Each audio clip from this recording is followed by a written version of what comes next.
It's time for the main event. Here comes the breakdown. Act 1, the setup. Our film begins in the form of a voiceover from the one and only Sam Elliott. He introduces us to a man who, well, he's just a man for his time and place. And this dude most certainly is that. His name's Jeffrey Lebowski. Oh, wait, that was a different, better movie than this one. Anyway. It's damn near the same thing, like the same delivery out of it. Yeah, it made me really want to watch The Big Lebowski, and even though I just watched that like 2 weeks ago.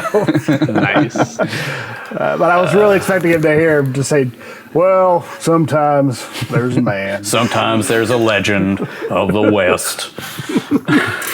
Anyway, Sam Elliott tells us about the legend of the Ghost Rider. The story goes that every generation has one, and this one sure as hell looks a lot like Sam Elliott for some reason.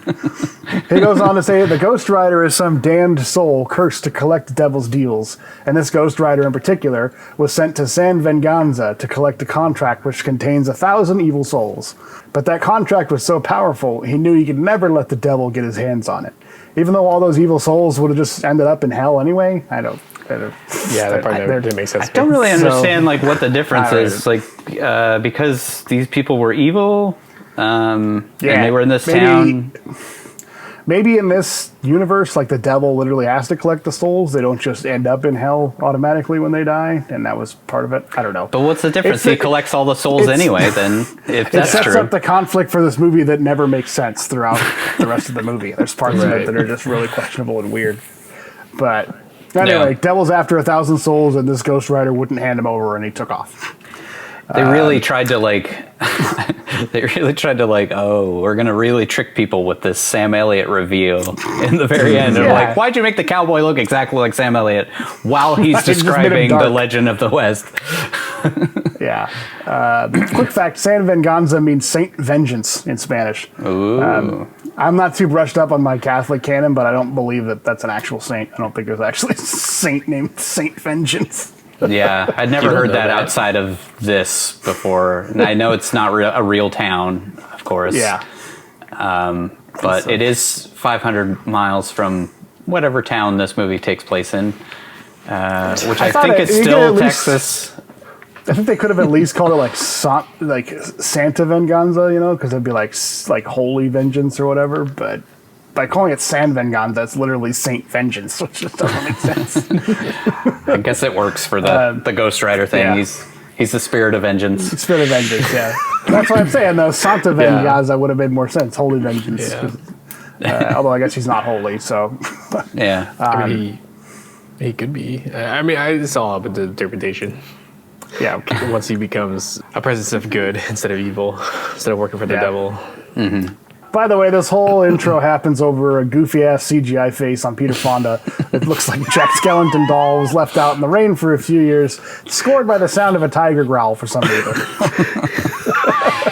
Why is that always the sound for evil? Let's just throw a tiger in there. Yeah, I don't know.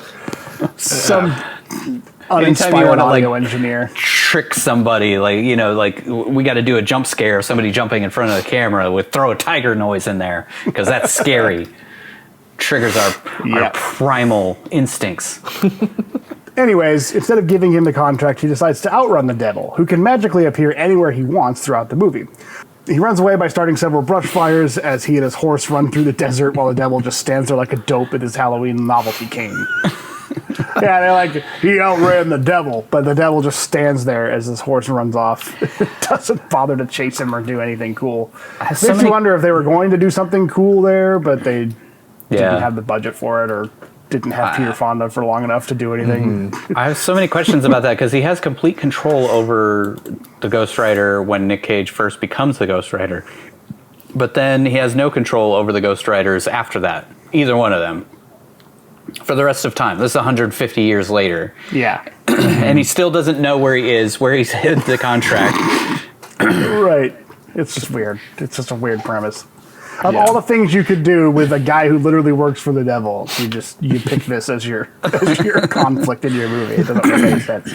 So one thing that was illuminating in the commentary was that there wasn't really a coherent story that they could pull from for the Ghost Rider movie. They were just kind of like, well, he does this, and he kind of has all of these, things that he does that are specific to Ghost Rider, but there wasn't like a story or really an origin that would hold up for this.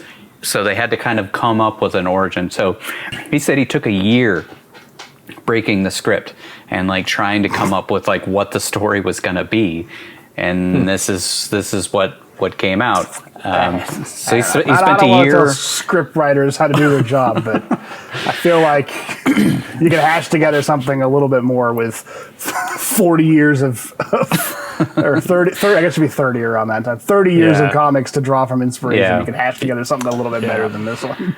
Just in the time that you guys were talking about that, I already had come up with a better idea in my head. I'm more coherent. Yeah. I think if this film had been made now, they would have been more comfortable with the anti-hero approach. Yeah. And then because I think that's where they struggle is how do you turn this guy who works for the devil, who should essentially be somebody that's okay with doing bad things, how do you turn that into a likable person? Yeah. But now with the fame of Breaking Bad and all that stuff, and Dexter and all these other anti-hero shows that have been popular, and even some films, I think they could have scripted a better story that resolved with him redeeming himself and moving over to be a symbol of good and hope. Yeah. Yeah. Instead of, I don't even fucking know what his motivation was. Yeah. I mean, I guess we're getting ahead of ourselves with this, but I feel like you could, even if you just stick to the story, he gets caught in the middle of a power struggle between the devil and his son, for Hale or whatever, and he's an unwitting pawn. Yeah. Is that what happens? Because that was That's never part very of it. clear to me. I couldn't have told you that.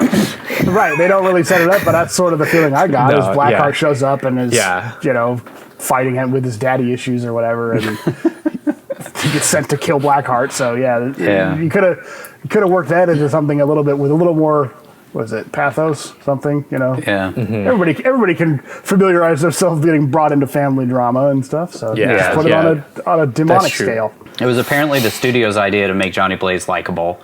And they actually, in the extended scenes, there was a bunch of stuff where he kind of seemed sort of more selfish, and they cut it out because they were like, this guy has to be likable from the jump. And it was it's almost like an accident, because he accidentally cut himself on the contract, and that's how he sold his soul. And in the comics, he's a hard drinking, hard partying, kind of a evil dude, because he's the fucking devil's bounty hunter. He willingly sells his soul out to save his dad, in the comic. It's not an accidental cut my finger on a paper cut and that's good enough.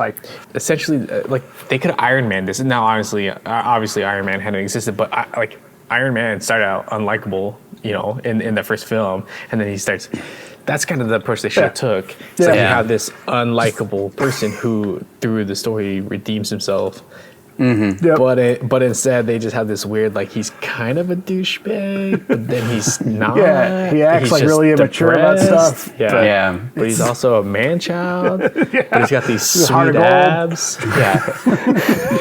I guess it was Nic Cage's idea, because the studio said that he had to be likable, so it was Nic Cage's idea to make him not the drinking, hard partying Ghost Rider. So he doesn't drink throughout the film because I think Nicolas Cage said something like, that would just remind him of the bad. He wants to live as a big child so that he can kind of escape from the evil, that he has within him, and the stuff that's following him, and the inevitable future that he has.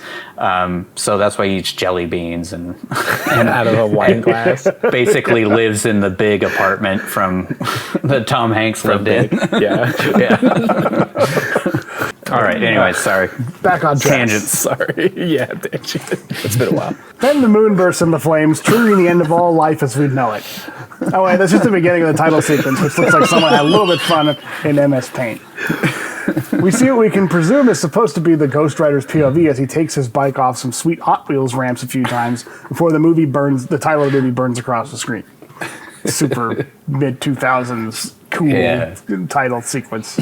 All of those like loop-de-loops that he's jumping over. I guess it was similar to the jumps that Johnny does, but still, it was so like, oh, and then it was like almost like a little kid, like, oh, and then he goes over this jump, and it comes down, and there's fire all around. It's just really dorky. I guess you could say that. You could put that on the cover of the movie. It's really dorky. Part 1 and 2, it's really dorky. It's like a dork's version of cool and edgy.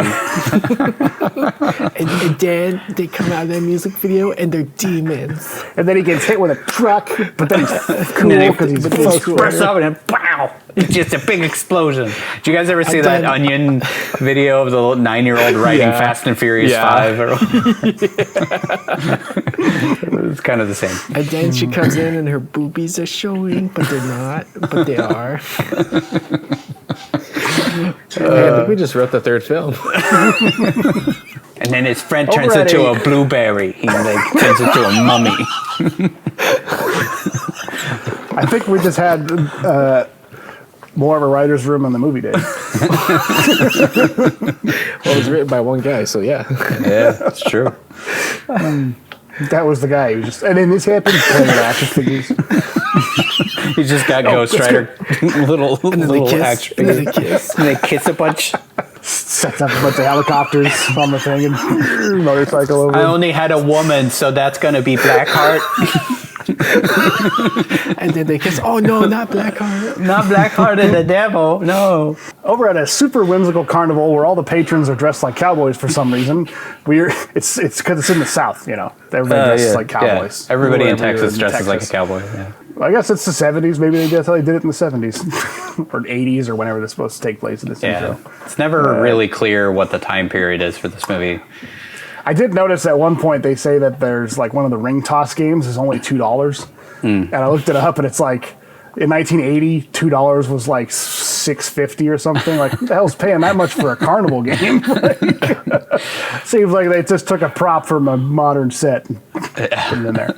At this carnival, we're introduced to teenager Johnny Blaze and his dad as they jump through some flaming hoops while young Roxanne, who is a spitting image of Eva Mendes, watches her boyfriend Johnny, who looks absolutely nothing like Nicolas Cage, from the crowd.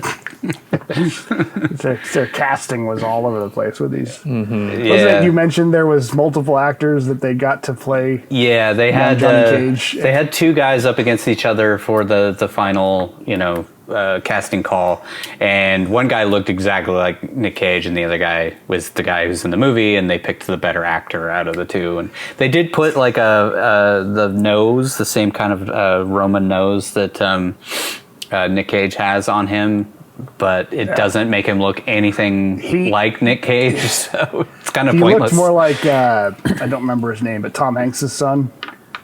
Oh, Colin Hanks. Colin Hanks. Yeah, I kept thinking that's who he reminded me of. Yeah. Didn't look like Nicolas Cage. Johnny almost eats shit showing off for Roxanne, much to his father's displeasure. He scolds his son, calls him a hot shot who thinks he knows everything while a cigarette's hanging out of his mouth, and then he starts coughing. Gee, I wonder if that's got a significance to the story. We cut to a cliche scene of Johnny carving J+R forever into a tree, something all movies are contractually obligated to do if two characters under the age of 30 decide to hook up. Not sure why he felt the need to immortalize Juggalos and Ruth Bader Ginsburg in the same tree carving, but after desecrating this poor tree that will surely die now that the bark no longer protects the xylem and the phloem of the tree from pathogens, Roxy tells Johnny that she's leaving town. He carved a whole chunk out of the bark. It wasn't just like carving the name into it. They decide to run off together because I guess they're kids, though they look like they're in their mid-20s. Roxy asks Johnny about the show and about his dad, to which he says his dad doesn't need him and he'll meet her at the about-to-be-dead tree at noon the next day. Johnny heads home and finds his dad fast asleep in his passing out chair, something he passes on to his son, holding a photo album scrapbook with an article about he and his son's stunt show in a totally natural position on his lap, clearly pointed towards the camera so all of us can read it. It's like a stage show where everybody's just like facing out to the audience. Yeah. So weird. Johnny takes it and a pack of cigarettes out of his dad's hands. He chucks the cigarettes into the garbage and shakes his head in disgust at the fact that his dad smokes, even though it's a thing literally every person in America did at the time. Surprised he wasn't smoking. Yeah. Shaking his head with a cigarette in his mouth. Damn it. Takes one out and throws the rest in the garbage. He spots a conveniently placed piece of paper in the garbage that, wouldn't you know it, reveals that his dad has lung cancer. Who could have seen that twist coming? The thing that's funny is the paper looked like it was printed out of a printer. Like it was like somebody just printed it off their computer and it just says like, you have lung cancer. Probably didn't true. Didn't look like hospital stationery from the 70s or 80s or whatever. He went to AOL Medical. Print something off on your printer and then crumple it up and throw it in the thing. That's good enough. Who needs a prop department? Johnny heads to a circus tent to work on the bike, but walks in on Peter Fonda. Mephistopheles himself rolls into the carnival and blows out every bulb in the place without giving a second thought to the fact that he just cost a small business a shit ton of unexpected expenses. I guess this devil guy's a real asshole.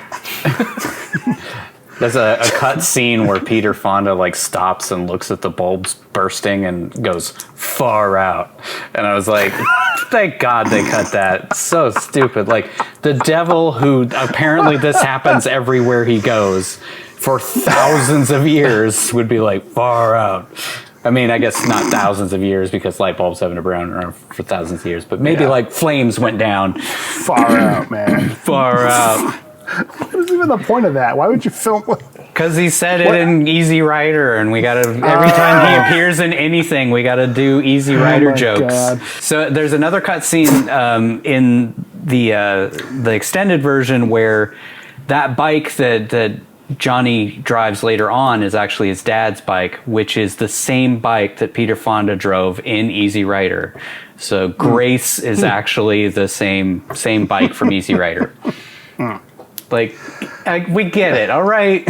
You're clever. He's an easy. Even I've never seen Easy Rider, and I know Peter Fonda was an Easy Rider. That's how I was like, cool. I know why they cast him. Motorcycles, yeah. Yeah, it's the only one motorcycle movie people know. Johnny isn't at all surprised by this creepy dude who looks like Chancellor Palpatine showing up in the middle of the night in the seemingly empty carnival grounds until the devil asks about Johnny's father. They had the same hairstyle as Palpatine in like episode 1 or whatever. He also He's wearing like a cape. A lightning flash reveals the devil's shadow on the wall, and it looks like an anorexic Loki with a hunchback.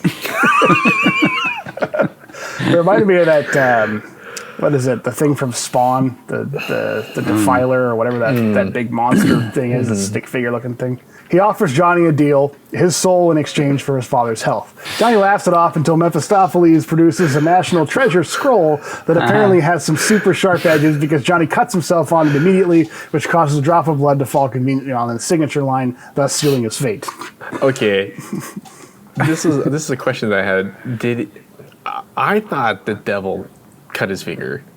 Like I thought the devil had moved. It looks like he grabs the scroll top, cut his finger. That's what I thought, but it's not kind really of ambiguous because I thought it looks like he grabs it and then all of a sudden he's like and then there's just like finger drops. Okay. Like Because I was wondering if as he goes to grab it, for some reason the impression I got was that the devil moved it, cutting him, triggering him. Not tricking him, but like forcing him into the servitude of being a Ghost which Rider. is just like you said it's dumb. They should have just made him willingly do it instead of like getting on a technicality, which I don't know would hold up in mythical contract court. Yeah, dude, he should have took that devil to court, dude. The devil Like, look, you can sign in blood, but signing in blood implies your consent, but you clearly didn't give your consent to put your blood on the form.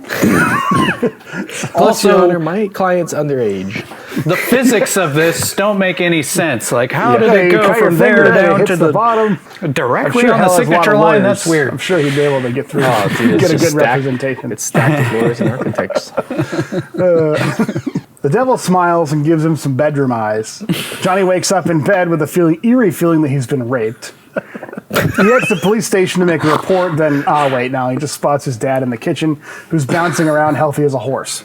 Which they say that line twice for some reason. Like, He I mean, echoes the says devil. Yeah. The devil says he'll be healthy as a horse, and then the next 30 seconds later, he's like, "I'm as healthy as a horse." Yeah, he has to. We have to tie those two things together. The scriptwriter was really proud of that line. I guess he was feeling so good that he went to the doctor, got an X-ray, got the results back, all in time that Johnny's been sleeping off the roofie the devil slipped him. Yeah, to go from the night before getting a letter saying he's got lung cancer to the next morning being like, "I'm cured." Yeah, that was odd. Yeah, not even a jump forward in time or something, His dad heads to a show on his own, even though I'm fairly sure it's a two-person show, and promptly dumps his bike onto the ground during the first jump, which somehow causes the top of both rings of fire to be destroyed, and then even more baffling, kills his dad instantly. I have so many questions about this. He just kind of dumps it on its side, and it looks like he's going over the edge of the first ramp, but then he's on the ramp when Johnny comes to him. The top of the fire rings are ripped open. Yeah. And, how would that kill him, first of all? And, he's got, some black on his leg, he got a little burnt or something. I mean, I just feel like he must have... I don't know. I guess the implication is when he goes on his side, that's the devil killing him. He just kills his dad. I mean, that's the only thing that I can... that makes any sense to me. But how the fuck did the ring of fire get broken? Because he would have had to jump through the ring of fire, the top of it, and break him, Probably and hit then his fall. head on it and then fall. Yeah, But may have been what they shot of him going sideways. Yeah, my guess is they maybe shot a stunt there, and it just turned out not looking too great. But they had to roll what they had, so they just cut together him falling over, and then the aftermath of stuff. Just makes no sense. It seems like it would be just easier whatsoever. for him to just do the jump and then hit and then fall off and break his neck or something that wouldn't require a fancy effect or anything like that. Yeah. We're going to make these fire rings cool looking, so we're going to use that no matter what. He just breaks his neck or something like that. I don't remember what happens. Anyway, this actually is fairly accurate to the comic, the origin of Ghost Rider, aside from him not being a teenager and him willingly giving his soul up to save his dad. Yeah. But then his dad dies the next day anyway, so yeah. I mean, I think they were implying that this 20-year-old man or mid 20-year-old man was a teenager because he looks so different from 40-something-year-old Nic Cage. It's this 20-year-old grows into Nic Cage. Johnny runs away from the scene on his motorcycle, but is spooked by the devil standing in a crossroads, as well as one of those floating lost soul demons' heads from Doom. I think. It biffs it on his bike. Yeah. The devil tells Johnny that he's no good to him dead, which I guess means he can do any crazy-ass stunt he wants and come out unscathed. In response, Johnny points at him in a super forced and unnatural way that may or may not be the signature point Ghost Rider does in the comics. I don't know what that is. It's this. Yeah. That's the only time that I thought, wow, that kid nailed Nic Cage mannerisms. He's probably there on set coaching him how to do it. Here, I do it like this. Tilt your head a little bit more and arch the fingers. Be weird as you can. Into space. The devil explains that he couldn't let his father come between he and Johnny and tells him to forget about his friends, family, and love because he'll come for him when he needs him and then promptly disappears for the next 20 years or so. Guess he's not a very busy guy. If he just I guess. He could have had needs love somebody once in a generation. Yeah. Could have had all the things he wanted this entire time and then took a little short sabbatical away from it to kill Blackheart and then go back to his normal life. Right. The devil seems pretty accommodating when it comes to that kind of stuff. And he lets him do all the stunts for the whole time. It really doesn't, right. And he doesn't really seem to care that he, as long as he does what he wants him to do, he just seems to okay to let him have his life. But he's a pretty good boss, actually. Yeah. You get hired then you get 20 years before they actually make you do any work. It's pretty cool. Yeah. Not a lot of oversight for this bounty hunter job. And he's got all the perks. He doesn't die during these crashes or anything. He's immortal. Well, that was a big question that I had throughout was is Johnny actually in charge of himself? Is he actually the master of his own fate? He's doing these crazy stunts, but is the devil keeping him alive, and they kind of answered that later on. It was like, no, I didn't. Yeah. That was all you, Johnny. But he says though he was there for all those jumps. yes, watching from the he sidelines watches, as his investment wasn't. gets better and better at riding motorcycle, because that's what he needed to do in order to be a better Ghost Rider, I guess.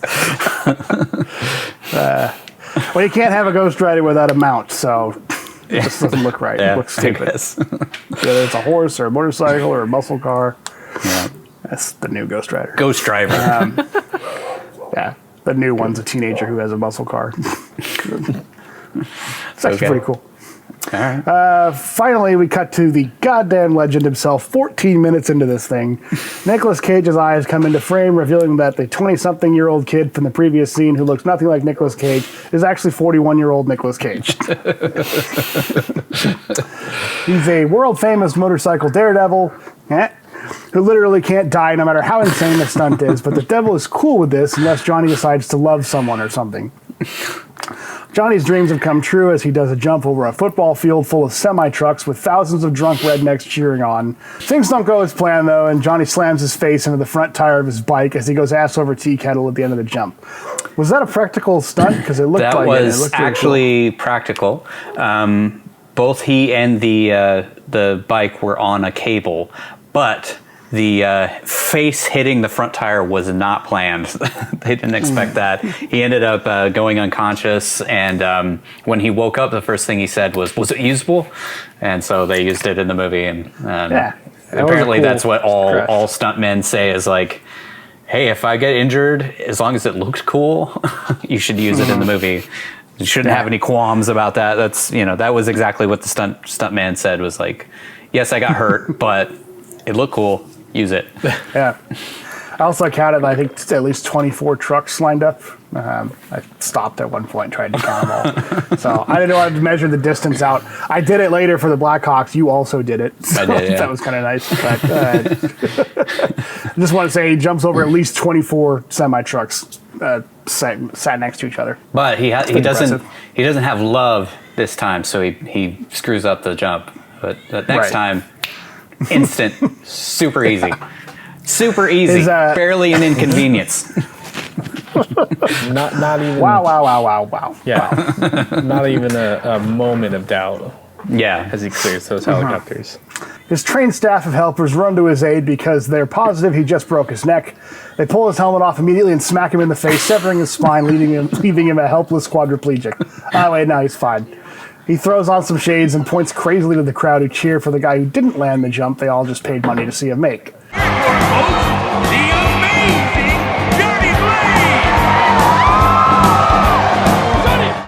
I think that's real. I think that's everybody secretly wants to watch him crash anyway.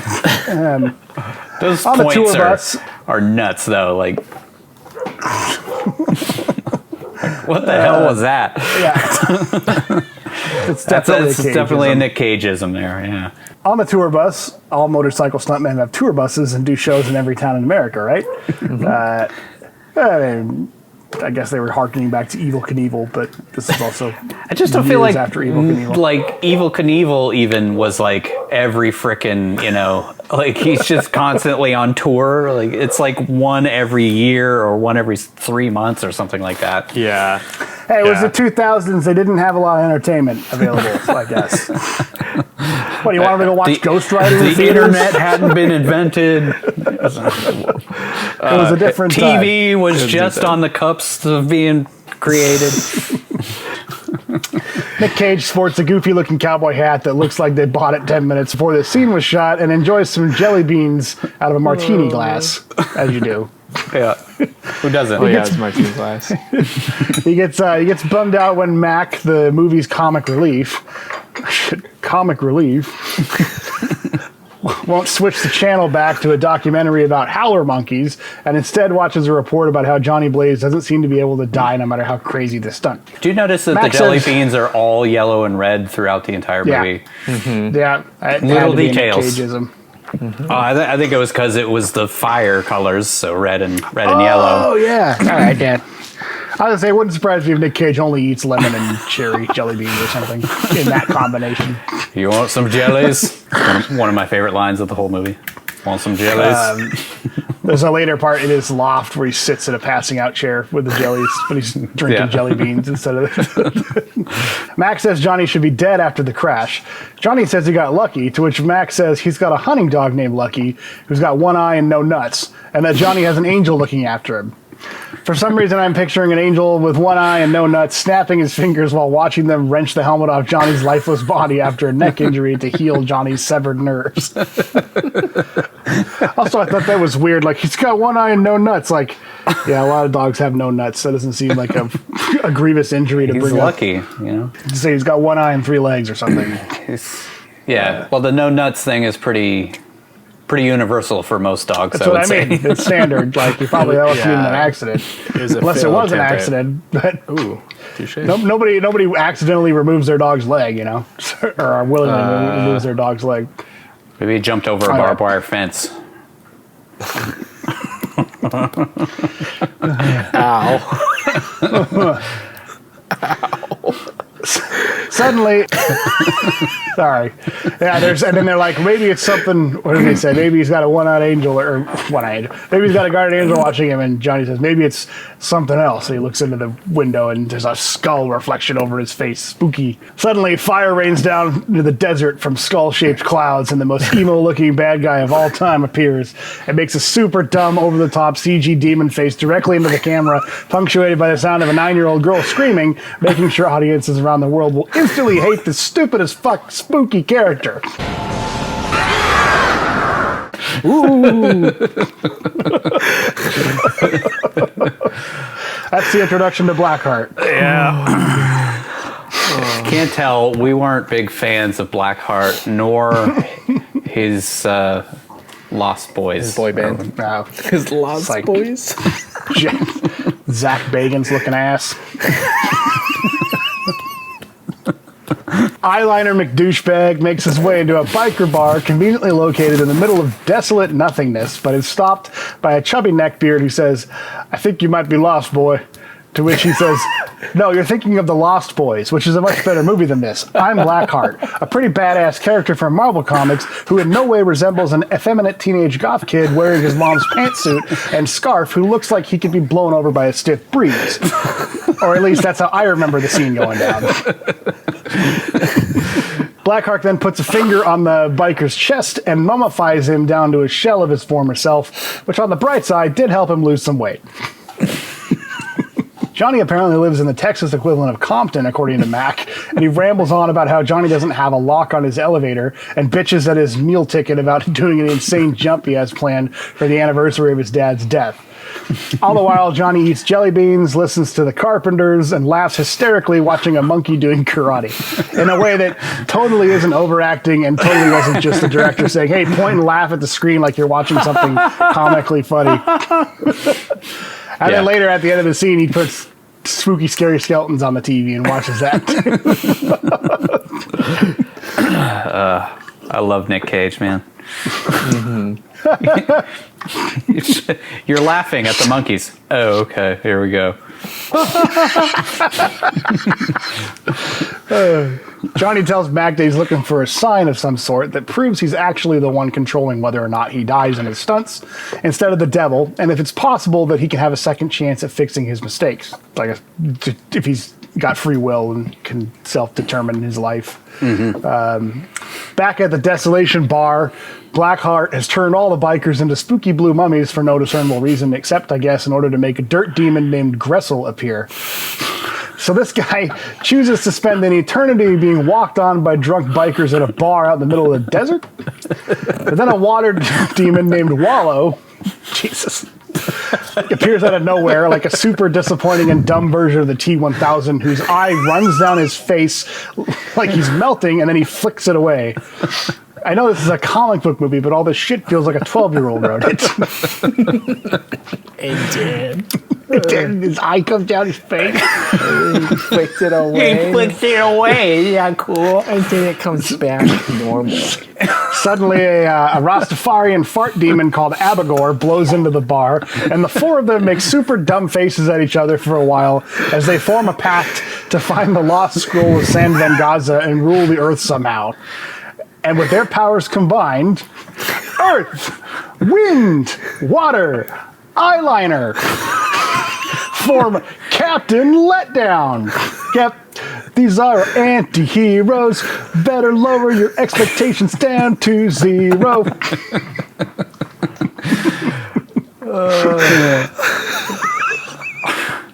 Worst batch of bad guys. Yes, exactly. Worst batch of bad guys ever freaking created. It's laughable. I love when you said wallow. Jesus. I looked it up. I think Greciel and Abigor are actual demon names. I think they're all real, aside from Blackheart. But if somebody would have just called Sam and Dean from Supernatural, this all could have been avoided. It really did feel like a bad setup for a Supernatural episode. Shot like a low-budget TV version of spooky monsters showing up to scare teenage girls. I expected Blackheart's eyes to just suddenly do that black eye thing that they did in Supernatural all the time. We cut to an establishing shot of an arena called the Sobe Dome, which is just about the perfect mid-2000s name for a sport arena that I can imagine. It's the day of Johnny's big stunt, and we see him sporting a cane that looks oddly similar to the one the devil carries around with him. What was with the cane? Was it supposed to be from the accident, or was he just wanted to carry a cool, I just think he wanted to look cool cane? I thought they were trying to imply that he was injured, but he's not because he's immortal. So, it was weird. Yeah, maybe it's never in the rest of the movie. If we go through the timeline of him crashing in that previous one, it's like the next day. Yeah, we don't really know how long in between those two things are, but we don't know maybe that actually was. Yeah, we don't know how long it was from when he first shows up as an adult to the very end of the film. It could have been just 2 days, maybe 2 years. We have no fucking clue. His pregame prep is to blast the Carpenters while chugging Scott Halding. His pregame prep is to blast the Carpenters while chugging scalding hot coffee straight from the pot and giving himself a pep talk in the mirror while wearing some glasses that are oddly shaped like the eyes of the Ghost Rider skull. Are we laying it on too thick yet? Or are we good? He even has flames on his cane.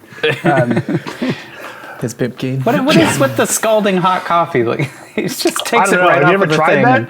Just drink it straight out of the... No, I haven't. It's a good way to probably burn your esophagus and everything horribly. Yeah. I have a cup of coffee here. I wouldn't even want to just chug it. It would be too hot. Johnny heads to do the jump, but stops dead in his track when he somehow hears the voice of his former love over the top of dozens of people yelling at him in a hallway for interviews. Johnny agrees to do an interview with Roxy, who is like a really good reporter, you guys.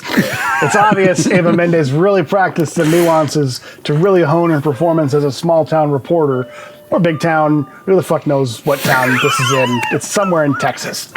Yeah, it's actually Melbourne, Australia. Yeah, when you see the skyline in the background, it's Melbourne. In case you're wondering, Eva Mendes is 10 years younger than Nic Cage, but they were both kids together for this movie. That's kind of on brand for Nic Cage, though. Well, it's Hollywood. 10 years is actually kind of on the older end of his love interests. They have a flirty exchange where Roxy in no way, shape, or form gets anything usable for the news and leaves her producer in shock at what an absolute shit show of a garbage reporter she is before she shakes her ass at Johnny and saunters off to probably get fired for not doing the only thing she's paid to do. It's really hard to overstate how awkward this interview is. The culmination of it consists with Roxy asking Johnny if his career as a stunt rider ever comes with any costs aside from the physical toll it takes on his body. And Johnny's response is a very Cagean, yeah.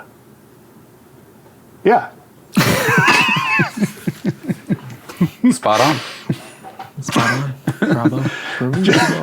I was like, was this Nic Cage just wants Johnny to seem like a total idiot in this scene? Like, I guess he's supposed to be love-struck. Yeah, he's love-struck, yeah. He's also kind of dumb in a lot of the other parts of the movie, too, so that's just... That is true. I'm not sure. I'm not sure what was going on there. I figure he's just so excited to see her and he's so overjoyed by her presence that he couldn't give two shits about actually answering any questions. He just wants to know about her and reconnect with her, So she gets absolutely nothing usable whatsoever. Like, not a second of that could be in the freaking news. Johnny interprets seeing his long-lost love, who clearly wasn't lost because he's been watching her on TV, and intentionally chose the city she works in as a reporter for his big jump as a sign that he now has a second chance to make things right, because she could have said no to him during the absolute train wreck of an interview she did with him. She could have said no to the interview. She could have said no to doing the interview. Sorry. Yeah. He didn't ask her anything in the interview. But, although he asked if I heard you got married, and she said that didn't happen. So I don't know if he was just misinformed or what he's leading her on. Like, well, she's also married, really excied to tell him, like, no, I'm totally available.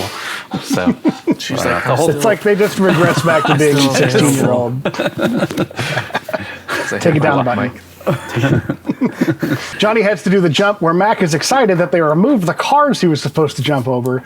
But wouldn't you know it, Johnny replaced the cars with helicopters that fly in with their propellers damn near hitting each other through the roof that opens in seconds flat and land perfectly in the middle of the field, evenly spaced apart. How his manager didn't know that he was hiring 6 Black Hawk helicopters to perfectly show up at the moment he walks out on the field is really shitty manager, for one. Otherwise, also, it just stretches the bonds of all belief. There's no way in hell that there's a roof that opens up that quickly to he gets up on the top of the ramp and then the whole roof just opens up in seconds and then also, I don't think there's any way in hell that even military pilots would take 6 choppers abreast to try to land them on a football field. But probably that part's the most believable part of the whole scene. Well, fun fact, 6 Black Hawk helicopters cannot fit into a 300-foot span. The diameter of their main rotors is 54 feet, allowing for absolutely zero space between their rotors. That would total 324 feet. However, an actual goalpost to goalpost jump would be 360 feet, so they could narrowly fit in there. The goalposts, however, are misplaced. They can clearly be seen at the goal line, which explains why the jump is measured at 300 feet. In reality, actual goalposts are back at the end of the end zone, making them 360 feet apart, when they're not a CG construct for a really dumb scene. I'm glad you brought that up, because I was going to say, it's Australia. Did anybody actually go to? Yeah, true. But it's like, did these guys not? They film this in a soccer field? Yep. And they put it in, and apparently, they had already put them at the goal lines when they showed up to film the scene, and they were like, "Oh well, nobody will notice." I didn't notice. I saw that. I was like, wait a minute. Has anybody ever been to an NFL game that shot this movie or worked on it? I didn't notice that, but I did look up the research of the rotors on the Blackhawks, because that bugged the shit out of me. Like, how long was this jump actually? Johnny finds out at the last second that Roxy left the building, so he fires up the bike and does the jump while none of his crew are expecting it, nor in position in case something goes wrong. But it turns out all he needed was seeing Roxy to make it to where he could do a world record-setting jump like it was nothing. The announcer proudly blares that the jump was 300 feet, which we just established is not possible with the setup that they have. Quick fact, the real world record for a motorcycle jump is 351 feet and was set by Robbie Madison a year after this movie released. So, if he had inspiration. It is possible to do a 300-foot jump. That's part of the reason I looked that up. I was like, is this even in the realm of possibility? I doubt he had a little ramp that he probably had a lot larger lead off to do it. But but he's not Johnny Blaze. Right? Do you remember where the helicopter blades going at the time? Yes. Yeah. Would that cause some sort of updraft and screw up his jump? Or downdraft, wouldn't it? It just pulls him right into the blades. It just cut him apart. Then the devil resets everything. Damn it, not again. He has to be alive for this crap. He then speeds off through the hallways of the stadium and down an elevator or an escalator or down several flights of stairs or something off screen and catches up to Roxy and her cameraman on the interstate. He flirts with her and the cameraman while doing tricks at 70 miles an hour before stopping his bike in the middle of the road, thus blocking traffic on a busy freeway and ruining hundreds of people's day. Then Nick hits her with a howdy.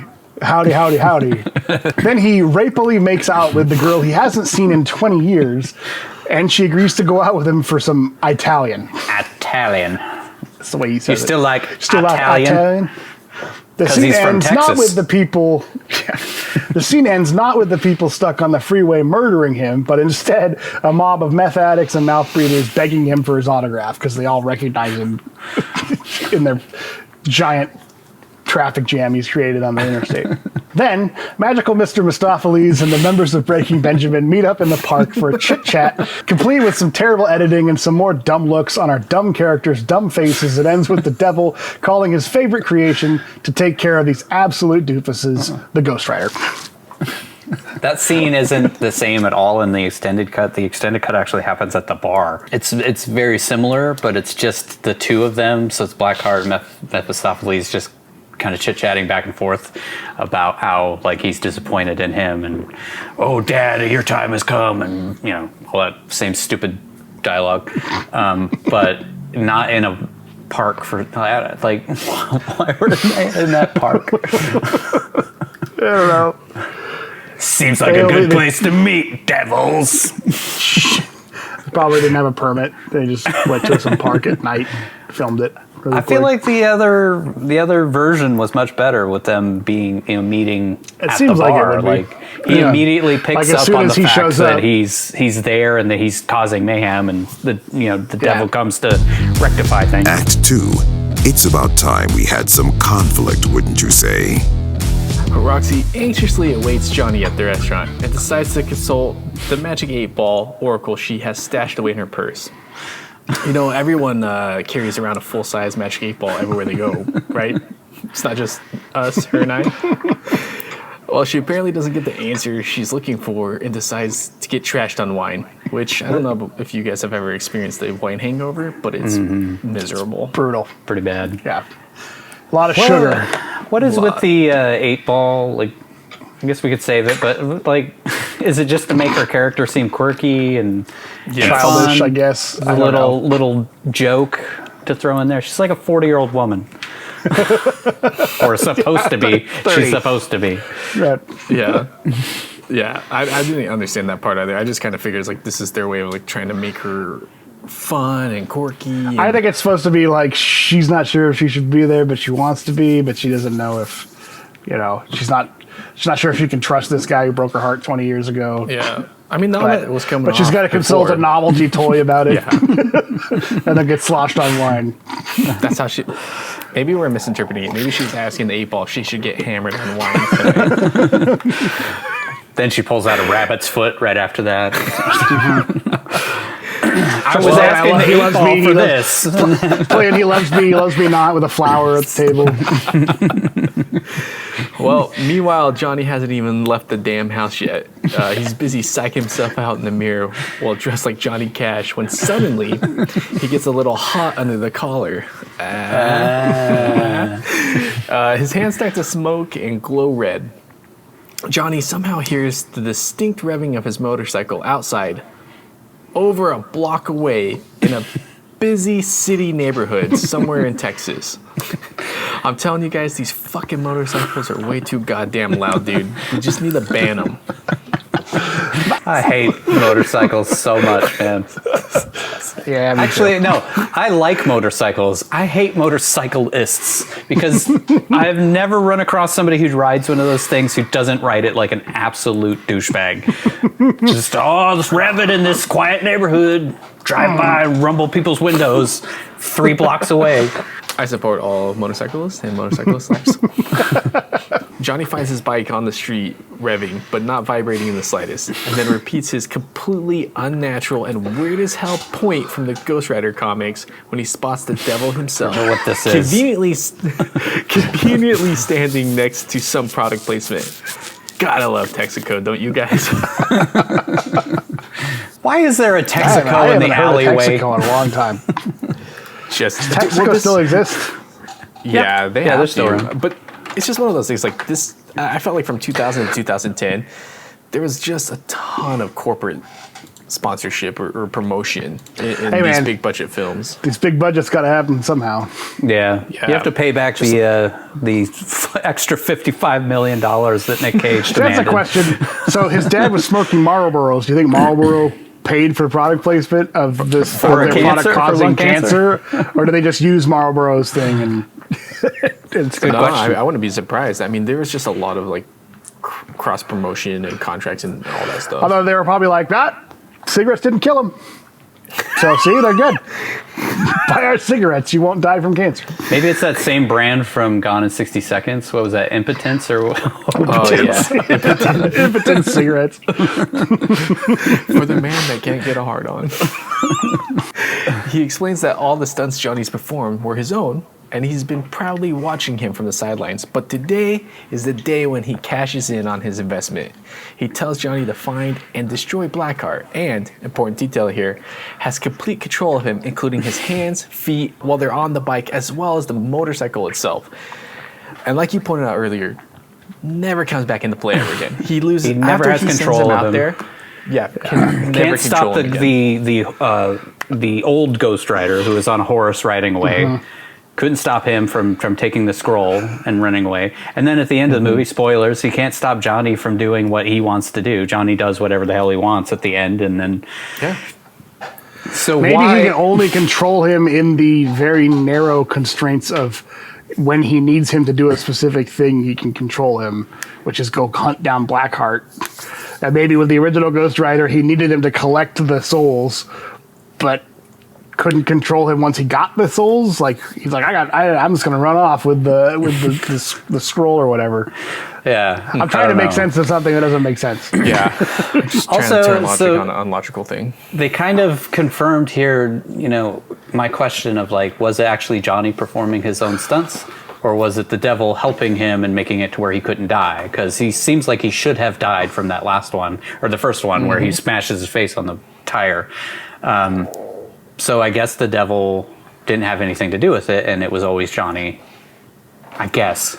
Yeah. Did that I make don't know. sense? Did it come across clear for you No, guys? I thought the devil was still keeping him alive, and he was just I thought Johnny I was was doing watching you do. You did the Yeah. stunts, Johnny, but I kept you from dying when you crashed Exactly. that one time. That's what I Yeah. thought too. Okay. Anytime he had a serious crash, the devil kept him alive because he needs Yeah. it. Yeah, it's like I was not helping him do the jump. Yeah. I just made sure he didn't die when he didn't Yeah. stick the landing. Yeah. They also kind of mentioned like Mac, says like you should have died from that, and then there was the TV report that was like he's like ludicrous stunts that he does. He never gets injured. He's just fine all the time. Yeah. Yeah. I wonder with this control thing, because he starts to learn to control the powers as the movie goes along. So maybe that's him also breaking the control of the devil over him, so that by the end he can do what he wants, and the devil doesn't have any power over him. Yeah, I maybe. bet that's That where they makes were sense. going with it. It just wasn't established Yeah, that very makes well. sense. He tells Johnny that if he succeeds, he'll return his soul, giving Johnny exactly what he's wanted all along, which is a second chance. But instead, he says he's not going to do it. But the devil makes him do it anyways. That's what I tell Shiloh every time I fuck up. The devil made me do it. I didn't want to do it. I didn't want to do it. The devil made me do it. The bike then tears ass through the city, destroying everything in its wake, including the pavement, starting at Johnny's and ending at the scene of some murders that are about to happen. The bike comically sets fire to everything it passes, blows up cars, billboards, etc.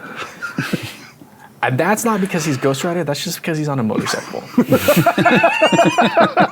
They're a menace. They're a menace. Ban him. They're a menace. Can't tell you how many times I had a motorcycle drive by and flip a car into a pawn shop window just from the loud Just decibels, from the exhaust. sound waves.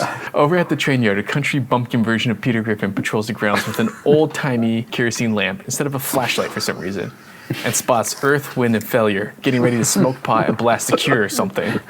Oh wait, it's just Breaking Benjamin making more dumb faces, giggling and making stupid growling noises at the guy while asking what happened to the graveyard that used to be there. He says St. Michael's Church oversaw the relocation, and then Pinkheart does a reverse Willy Wonka and turns the guy into a shriveled blueberry. But on the bright side, he did help him lose some weight.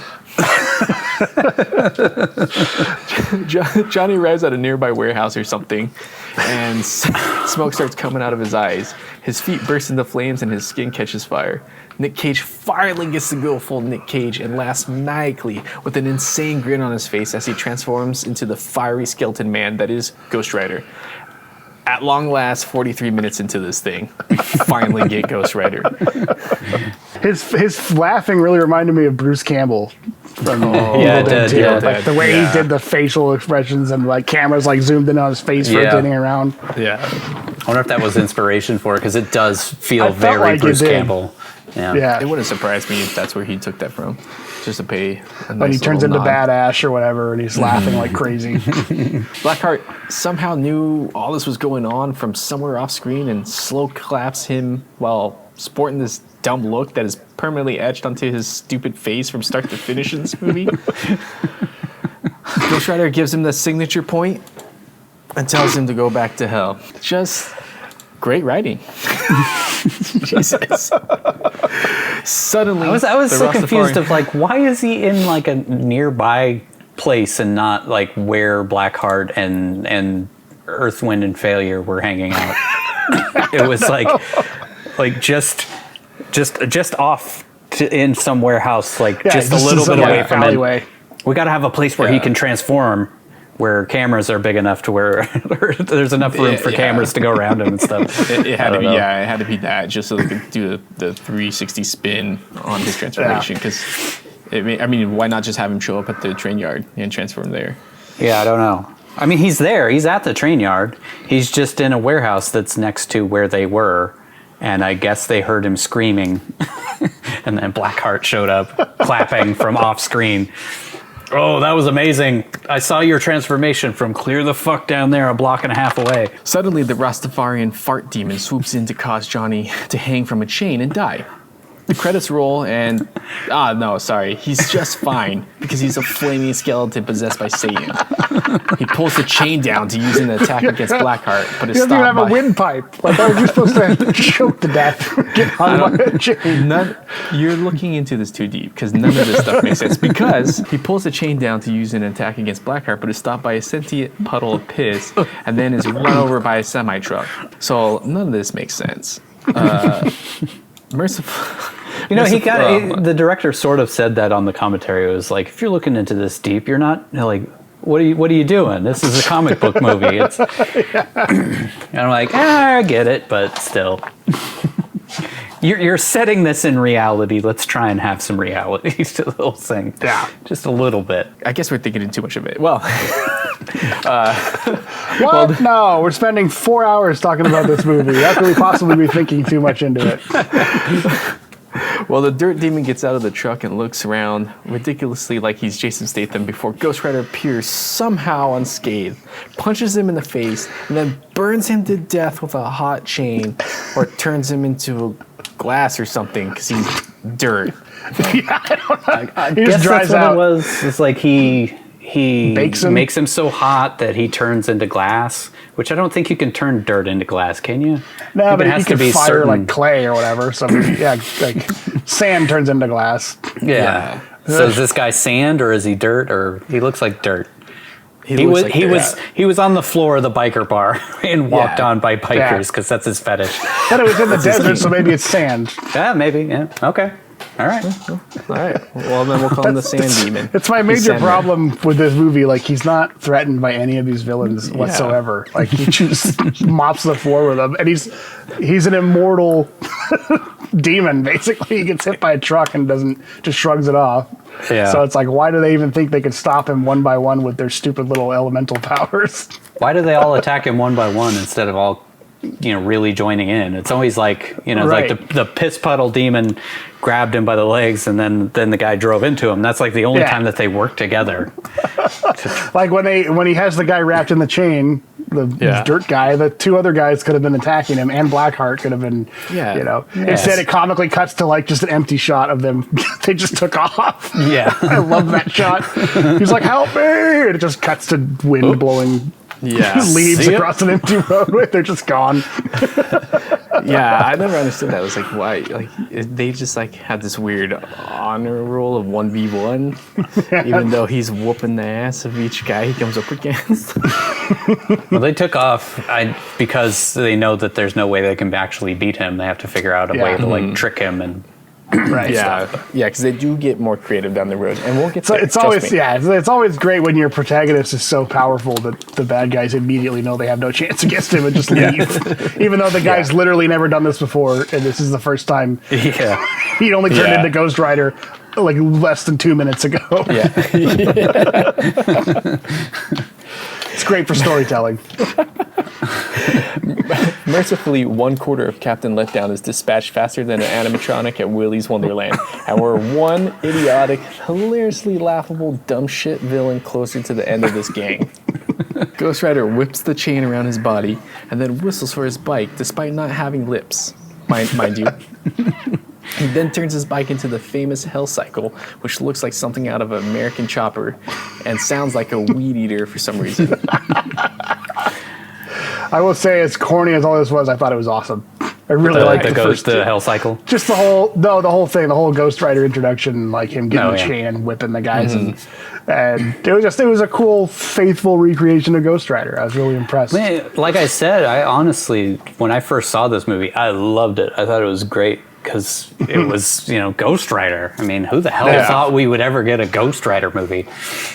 But it doesn't hold up quite as well in hindsight, and especially after seeing 10 years of amazing Marvel movies.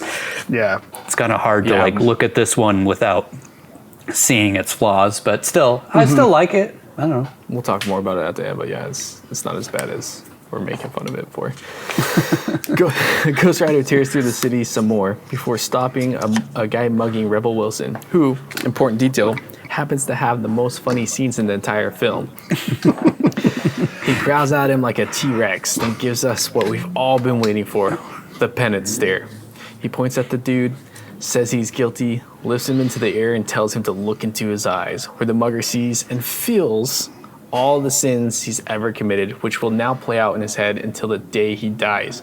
But at least he gets to sport some dope-looking black eyes that would have been better suited for the villains of this movie in order to make them even remotely scary looking in the slightest. Also, the dude stabs Ghost Rider, which with a switchblade in the shoulder. That's an important detail that we'll talk a little bit more about later on. It just melts at first, like the blade just melts. Ghost Rider then heads to a cemetery where the light of the sun transforms him and his bike back to normal. He crawls to a nearby grave that just so happens to be his father's. Luckily, Sam Elliott is there to call him a bonehead and spit a mouthful of tobacco on him. He kind of spits it off to the side, but I just picture him spitting it right on him. Yeah. Hey, bonehead. Hey, I just met you. Johnny Wake. Hey, what the fuck, bro? We just met. Johnny wakes up at a church and downs a bunch of water that the caretaker of this church knew to put there. Johnny heads outside of the caretaker and tells Johnny he's the Ghost Rider and that he'll need his help if he expects to defeat the super easy to defeat rest of the bad guys. That part had me laughing. The bad guys that he only didn't defeat because they ran away. Yeah, he could have just handled all four of them. You're gonna need my help. I was watching it. It's like, these guys are the worst villains, and he easily dispatched the one dude. I don't think the rest are going to be that difficult. I was Ghost Rider for 30 seconds, and I killed one of these fallen angels. I think I can handle it. I think I'll be good. We see Roxy doing what she does best, reporting on the carnage caused by Ghost Rider the night before, and says experts have tied the massacre at the bar from earlier to what happened at the train station. Because they're mummies? Like there was a mummified dude? I don't know. How would you even link that to a person when you see like a whole bar full of mummified dudes that are all blue, and then you see Peter Griffin on the ground, he's all blue. I mean, like, I guess you tie those things together because it's like, wow, that's weird. That's weird. Same okay, thing, they must be the same thing. I don't know how that's even humanly possible to do, but okay. Right. Must be the same killer. They just need to introduce a pointless cop character, investigator guy Yes, true. that sort of slows the plot down for a little bit but doesn't really do anything.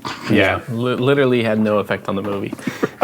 I think the whole point of introducing those cops was so that he could have that jail cell scene where he freaks out and turns into Ghost Rider because there's so much evil around him. Yep. And he gets the bitchin' spike jacket from the comics. Yep. Oh, yeah, touche. You know what? Okay, I stand by putting that scene in now. Sam Elliott provides Johnny some much-needed exposition as to what exactly the job of the Ghost Rider is, and sews up a cut on his shoulder from the switchblade. But I guess getting run over by a semi-truck didn't cause any damage. Yeah. Or strangling, getting choked unconscious. Everything else that injures him in any way doesn't actually injure him outside of being Ghost Rider. So he gets shot like 1,000 times later. He gets his jaw broken off. He gets run over by a semi-truck. They did a reverse comic accuracy where if he's injured as Johnny Blaze, when he turns into Ghost Rider, all the injuries are gone. But when he turns back into Johnny Blaze, he still retains the injuries that he had before from when he was human form. So it's like they sort of tried to adapt that, but did it wrong and then didn't follow through on it. But he was cut with the switchblade while he was Ghost Rider. Right, Yeah. that's what I mean. Yeah. They didn't do it wrong. Yeah. They didn't do it properly. Yeah, they failed at what they were trying to do. Unless he just got some nasty cut after he turned back into Johnny Blaze when he was crawling through the cemetery. Maybe some guy tried to mug him after he was laying unconscious at his father's grave. Could be. Maybe the caretaker just spit on him and then cut him in the back. I don't like you, Just so he could motherfucker. have something to do. To gain his trust. Been sitting here for 150 years. Yes, he has, because he tells Johnny that the last Ghost Rider came along 150 years ago, and I'm gonna fuck this up. It's Sam Venganza. Sam Venganza, right? Benghazi. Benghazi. Sam Benghazi.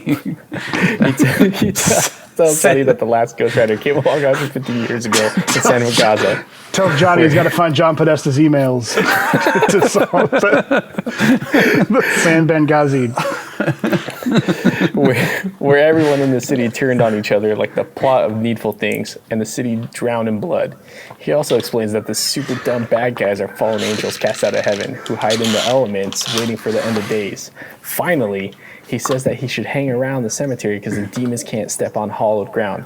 Another important detail. Yeah. Instead, Johnny heads into town to find Roxanne and sees the damage he did the night before. Roxy is busy interviewing Rebel Wilson, who steals the show and continues to provide some much needed actual comedy to this movie.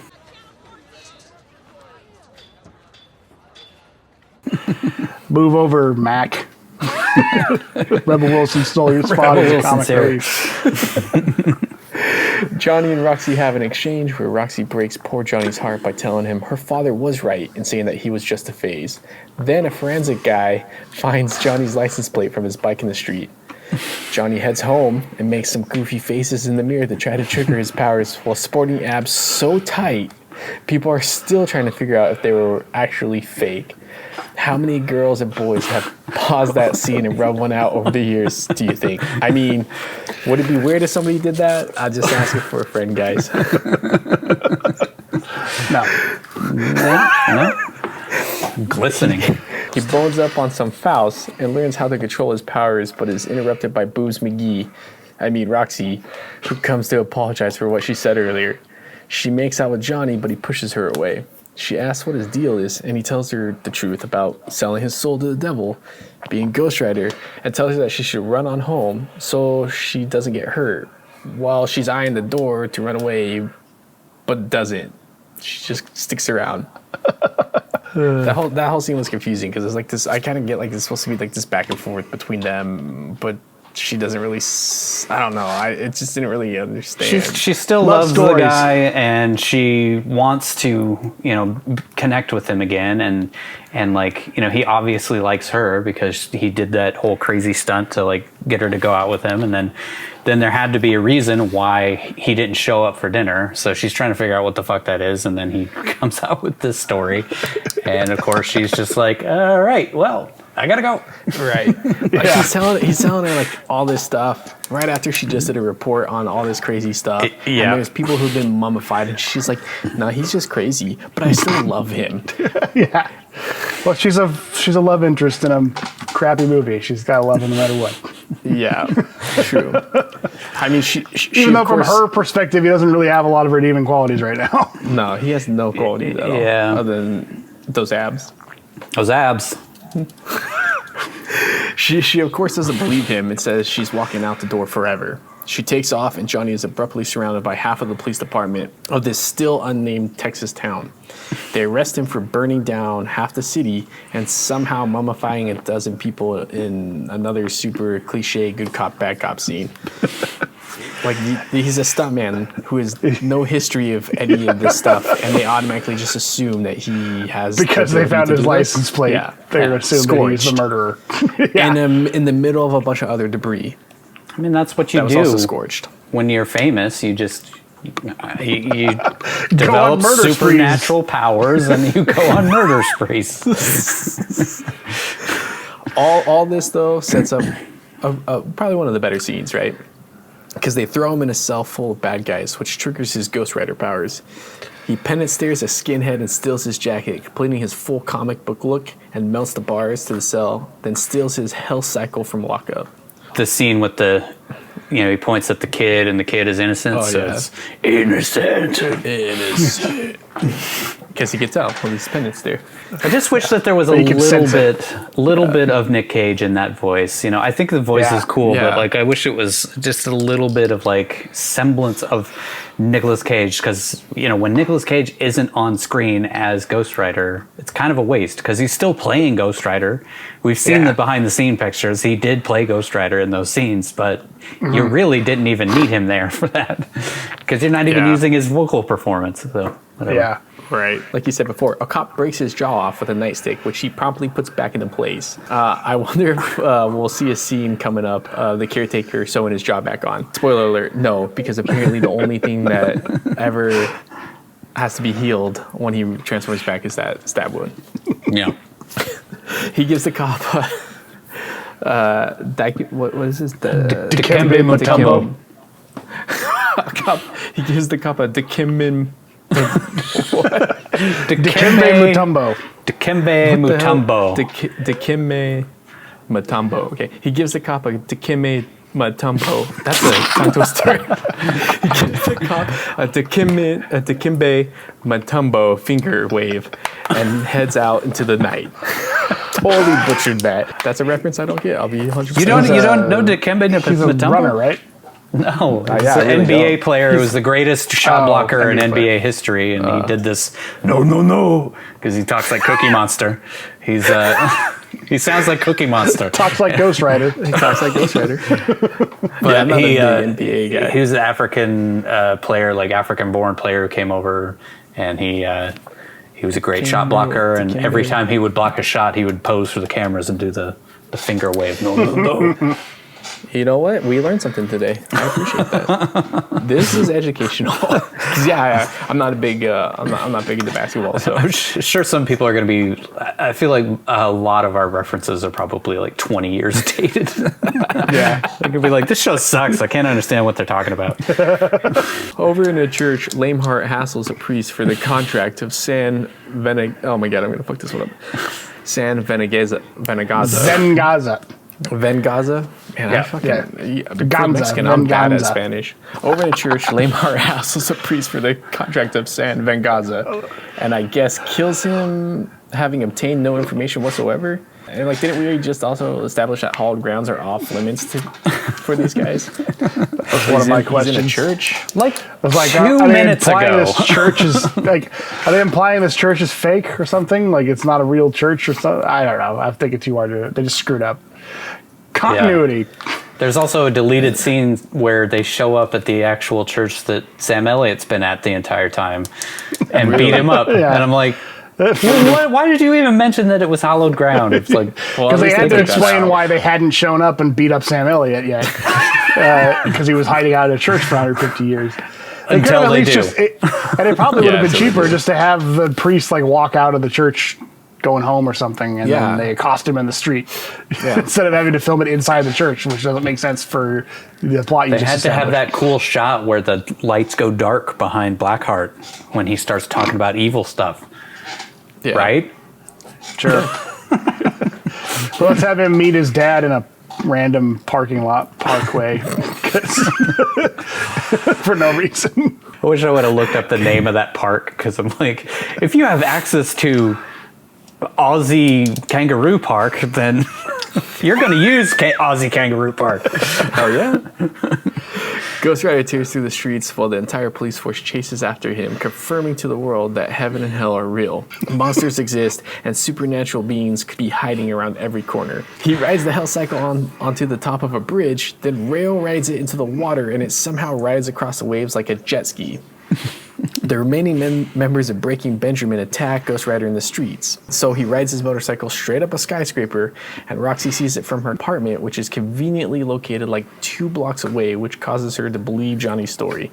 So none of that other stuff, the mummified bodies, the destroyed streets, the scorched car, none of that. But she sees this dude riding up a building, and she's like, I guess he was telling me the truth. That must be Johnny.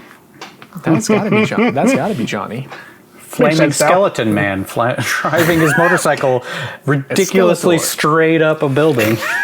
On top of the building, Johnny lassos a helicopter with a yeehaw and then throws it into the night, but it's somehow totally fine.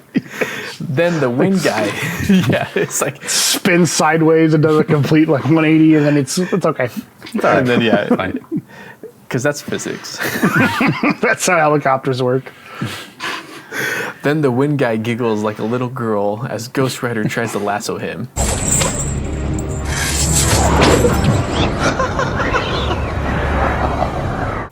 But he makes quick work of the fart demon by heating up the air by spinning his chain around in circles. He then jumps off the roof on the Hell Cycle, landing right in front of the entire police force and half of the city. But instead of being taken aback by the fact that there's a flaming skeleton man standing right in front of them, they all shoot him, which again is a pretty accurate depiction of the police. I'm guessing they let him have a quick, intimate moment with Roxy first, though, because they were a little confused as to whether they should shoot him right away, since technically his skull is white.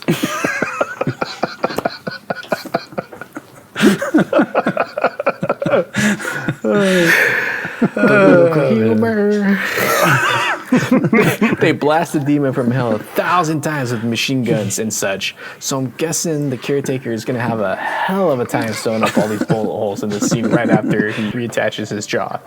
He hops onto the Hell Cycle and heads off into the night while Wallow and Floppy Nick Eyeliner. Wallow and Floppy Nick Eyeliner conspire to kidnap Roxy.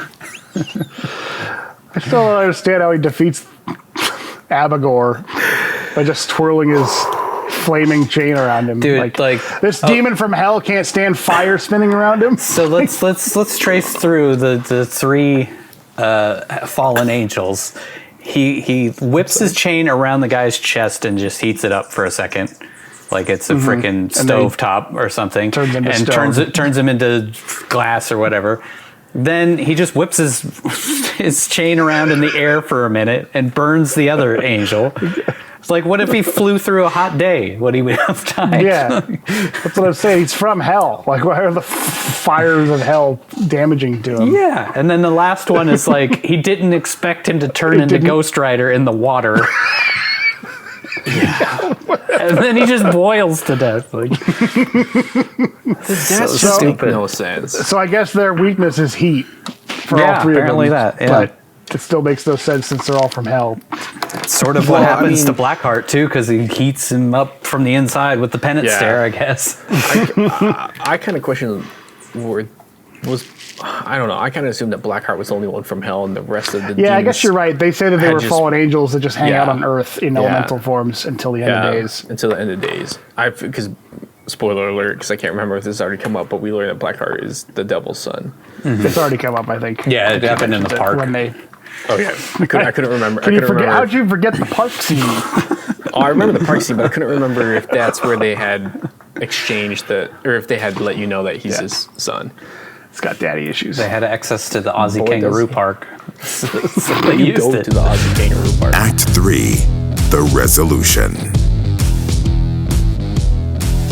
Morning comes and Johnny heads back to the cemetery where he finds himself not being followed by the hundreds of cops he just kind of drove by in the previous scene.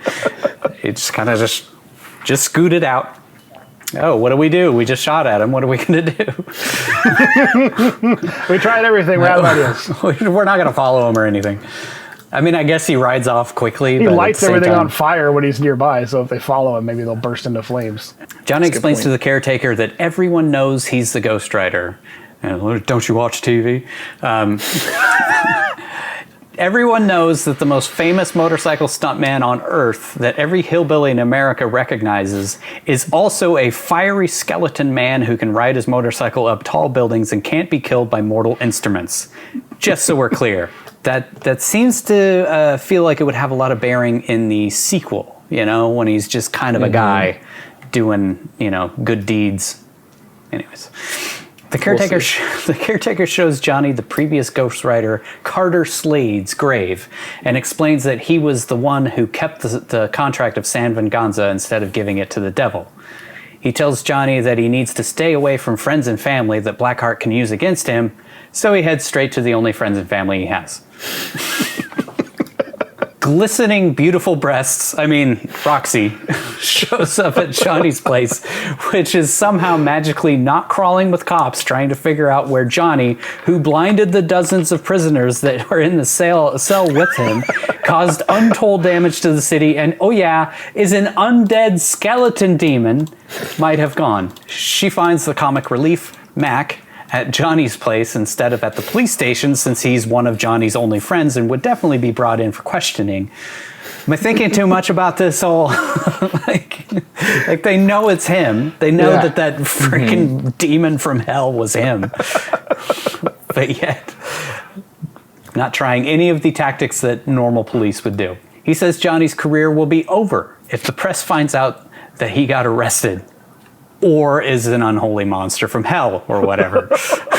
That part he doesn't know about somehow. I guess he doesn't watch TV either. Mac blames Roxy for all the troubles they've been having, but she says she loves Johnny, so she's going to do whatever she can to help him. They look through the books Johnny's been reading about demons and stuff and stumble upon the exact page to foreshadow what's about to happen. I don't know if you noticed that, but it was literally like the Legion thing with all the souls flying into him. What a coincidence. He's got like 30 books sitting there, and they find that one page. Yeah. Blackheart shows up and turns Mac into a blue mummy, but hey, on the bright side, he did help him lose some weight. One of my favorite jokes throughout. Because it happens perfectly in each act. It does. Every It's single like act. one fat guy who gets turned into a mummy in each act. Johnny shows up and barely reacts to his dead friend on the ground.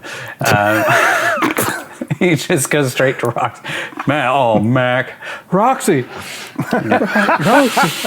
Mac was kind of an asshole to him. Yeah, I guess. So maybe he never liked him that Yeah, much. he was a Kept changing the fucking channel when I was trying to watch the Howler Monkeys. Yeah. Blackheart grabs him and Johnny changes into Ghost Rider. He tries to do the penance stare on him, but it doesn't work since he has no soul to burn. Another important detail here. Blackheart delivers some expertly crafted, campy as fuck lines. Surprise! He sent you to bring me back. I'm not going back. I like it here. Then tells Johnny to bring him the contract of San Venganza or he'll kill Roxy. Johnny heads to the caretaker who gives him the contract, which he's been hiding in his shovel for 150 years. He sure is crafty. He's outwitting the devil. He's got it in a shovel. First he can outrun the devil who doesn't move and stands in one place, and now he can out with the devil by hiding his scroll in the one thing he's always carrying with him. By the way, there's a deleted scene here where Foppy and Willow beat up the caretaker, even though he said that they can't come onto the land, which explains why he's just laying on the ground in the middle of the night in that scene for no fucking reason. Which is confusing if you don't see the other cut. Like, why is he just laying on the ground? He's just like, I'm just out here doing some yoga on the ground. Sitting Indian style. I wonder if they filmed that and then they were like, shit. We can't have them be on hollow ground. But we filmed the other scene with the priest. But that one looked cool. Because that actually also drives the plot forward, so we can't cut that one out, but we can get rid of this one. So we're clear. If we go by the deleted scenes here, demons could come on that ground at any point, and could have for the last 150 years. And he's just been hiding out there for absolutely no reason. And they could have just stole his shovel at any point and found the freaking thing. Or gone into his grave. That was what he was like. Legend has it that it's in the grave, buried with him. Like, well, wouldn't the devil have known the legend at that point? Right. He's not a very smart devil. Yeah, I'm going to hire someone to exhume the body. That could have been Peter Fonda's next. You don't even need to hire someone. Just get a Ghost Rider to do it. You just force Johnny Cage to go do it. Also, like, how is it possible that there are two Ghost Riders existing at the same time if he can only give the power to one Ghost Rider? Then he can't take the power back when Johnny rejects him at the end. But it has an expiration date. It does when he dies? No. Well, we'll get to it. But it's like energy based, isn't it? But I don't know. But that's one of my Coppola questions. Because Sam Elliott rides with him out to the San Venganza, and then he's like, I only had one last change in me, and I was saving it for a moment like this. So there's like a punch card that he's got a certain amount of times he can turn into the Ghost Rider once the devil takes the power away or something. It's like Samus Aran in Metroid, got to get those power ups. And then he rides off and then disintegrates, right? Yeah. The caretaker trusts Johnny with the contract that will cause literal hell on Earth if Blackheart gets a hold of it. After he says, the devil may have my soul, but he doesn't have my spirit. Then Sam Elliott overacts for a bit. Arguing semantics. You did it for love. That scene was like, okay, we're at like an 11. You should like bring it down to like a 7 or so. You didn't do it for greed. You did it for the right reason. Maybe that puts God on your side. Sam Elliott just goes a little too hard on that. Yeah. Go a little in between beef, it's what's for dinner, and what you're doing right now. I need you to bring the same energy you bring to the beef commercials. Then he reveals that he's actually Carter Slade, the Ghost Rider who stole the contract. Who the hell saw that twist coming? I mean, oh my God. Oh man. The two of them flame on and cause more brush fires in the desert to the sounds of Ghost Riders in the sky, which is actually pretty dope. And for some reason, they kill an innocent poor lizard that's just along the trail. Just burn a lizard to death. I wonder how many wildfires they set too on the way. Oh my gosh! Burn down half of unnamed Texas town. Maybe that's what's going on, man. Ghost Rider moved to California a few years ago, but now he's in Turkey and Greece. He's just riding around international, doing some international touring. Doesn't he disappear to Europe in the sequel? I think so, or something goes like Eastern Europe or something. Something like that, yeah. It's cheaper to film over there. That was the only thing I wanted out of this movie was a cool version of Ghost Riders in the Sky, which was like a deal with the devil, because we got it, and then we got a shitty version in the credits. We got kind of a weird emo-y version of it, but still slaps a little bit. The caretaker tosses Johnny his gun and then just kind of fucks off into the spirit world. Yeah. So his last ride was just to show him where San Venganza was and not to help him? Right. I was super Johnny excited for like probably Sam could have Ghost found Rider a map or something and like he could have just pointed it to him and it's out here. You just go in a straight line. Do you know what MapQuest is, Johnny? You can find it on the AOL. We got dial up. Got dial up in the church. Use some MapQuest. It's right here. I will wait to flame on until I get right next to the place where we can actually fight the demons together. Yeah, he says something like, I used it for this one last ride, and now we'll see if... What does he say? Something? We'll see if God will forgive him or something around. Yeah, along those lines. And then he disappears. I showed the new Ghost Rider where San Venganza is. Isn't that good enough? Right. Yeah, like I redeemed myself. I redeemed myself. It's over there. I'm not going there, though. I'm not going to help you. Fuck that. I'm better at hiding and shit. You see where I put that fucking scroll all those years? Also, it's interesting how, I talked about this at the beginning, but it's interesting how Carter talks and he sounds like Sam Elliott when he's the Ghost Rider, but when Johnny talks, he sounds like a demon from hell. Mm-hmm. So is that something that develops over time? Like as you harness the Ghost Rider power, you can start talking normal? I don't remember if he talks normal in the second one or if he has the same crazy Ghost Rider voice that he has in this one. Maybe they can talk however they want to talk, and Johnny Blaze just wants to sound like a demon. I mean, He is Sam Elliott likes his own voice, performer, so. you know, likes to perform in front of big crowds of people. Maybe this is him putting on a show. Again, more thought put into it than they ever did. Johnny There's an important point, though. He tells him to stick to the shadows. Yes. Oh, yes. yeah. Before he disappears. Johnny rides through Dagobah, which I guess is the only way to San Venganza. They showed it from a distance, and there was dirt all around it, except for this one little patch. And all of a sudden, he's in Dagobah / the swamp from Neverending Story, where the horse gets trapped. I kept expecting to see R2's little thing pop up out of the water, then get eaten by a. Or those the big rats from Princess Bride. Rats of unusual size, RUSs or whatever. Anyways, he rides through the water. I just imagine they built that set for something because they're like, well, we got a water demon guy. We just need a set of swamp. We'll just throw it in the middle of the desert. I think they wanted to tie back to the opening when you see the horse go through that same water, and they're like, well, let's just reuse it so we know that he's going to San Venganza, so it ties into the other Ghost Rider. Forgot about that. So he goes through the water, and of course is attacked immediately by the stupid water guy. He, I guess, unexpectedly turns into Ghost Rider and then boils him to death. Like in seconds. Really? I guess he thought pulling him underwater would keep him from turning into Ghost Rider. Right. I guess. But he's an unnatural, supernatural demon. Like, your description of that scene is exactly how long it took on screen to play. Done. All right, well, let's move on to the final villain. The guy's a water demon, and you can kill him the same way you would kill Jardia. You just boil him a little bit. He'll be. But at least we have one stupid as hell villain to go. We're down to just one left.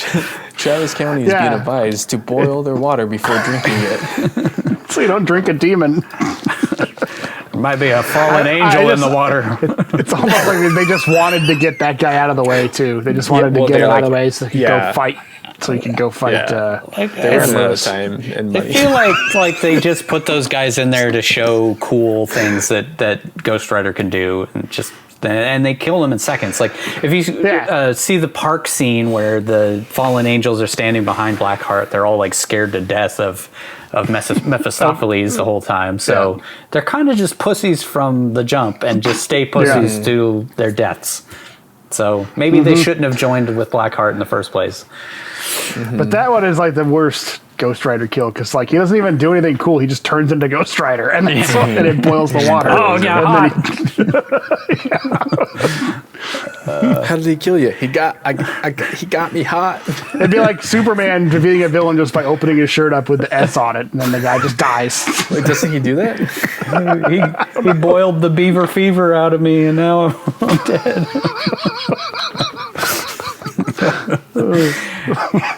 He rolls into San Venganza on a Harley, which is like the loudest machine ever invented by man, but can hear the whispers of the poor souls who still reside there in the wind. Blackheart and Johnny share a super campy whip zoom into each other's eyes, and then Johnny produces the contract in exchange for Blackheart letting Roxy go. That freaking like zoom into the eyes was so stupid. So stupid. Westerns used to do it, right? When they do like that. Do it good, the bad, and the ugly style, where it's like you just kind of like go close on the eyes and then go to the other one. Like that would have been so much better than this zoom into the eyes. That was storyboarded. Somebody storyboarded out like, then we zoom into the eyes real fast and it's like real cool and you see their eyes and you can see his eyeliner really good. Think the Oscar-winning cinematographer had to weep when he did that shot? Yes. You want me to do like, what? Fucking light. I shot Gallipoli. Johnny turns into Ghost Rider and gives Lameheart a few punches to the face before throwing a couple of fireballs at him Mario Brothers style. Unfortunately, the sun comes up, which causes him to turn back into Johnny. Blackheart reads the scroll, and all the souls fly into him, and somehow they even manage to make the reading of the contract and the souls flying into Blackheart stupid and campy. All of you,